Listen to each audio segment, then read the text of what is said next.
সুনির্দিষ্ট অভিযোগের প্রাথমিক সত্যতা পাওয়ায় তাকে গ্রেপ্তার করা হয়েছে বলে জানিয়েছেন attorney general barrister Asaduzzaman.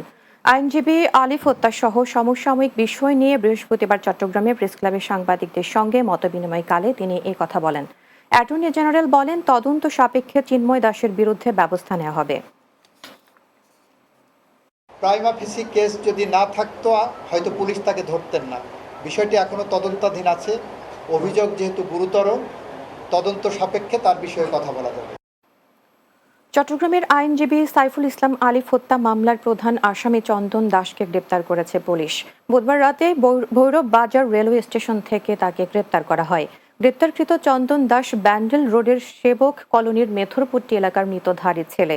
CMP পুলিশের অতিরিক্ত উপ পুলিশ কমিশনার কাজী মোহাম্মদ তারেক আজিজ জানান, শ্বশুর বাড়িতে যাওয়ার উদ্দেশ্যে ভৈরব রেল স্টেশনে পৌঁছালে চন্দনকে গ্রেপ্তার করা হয়। বাংলাদেশ হ্যান্ডবল রেফারিজ অ্যাসোসিয়েশনের উদ্যোগে চট্টগ্রামে হ্যান্ডবল রেফারিজ প্রশিক্ষণ কোর্স শুরু হয়েছে। বৃহস্পতিবার সকালে সরকারি শারীরিক শিক্ষা কলেজ ক্যাম্পাসে এর উদ্বোধন করেন চট্টগ্রাম বিশ্ববিদ্যালয়ের সাবেক ডিন অধ্যাপক হায়াত হোসেন।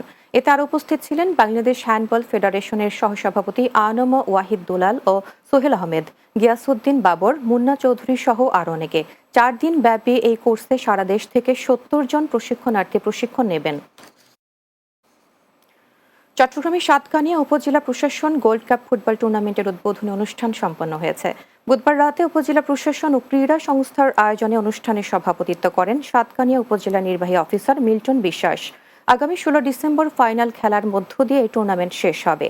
খেলায় সাতকানিয়ার বিভিন্ন সরকারি দপ্তর, চিকিৎসক এবং সাংবাদিকদের সমন্বয়ে 16টি দল 4টি গ্রুপে বিভক্ত হয়ে মাঠে নামবে।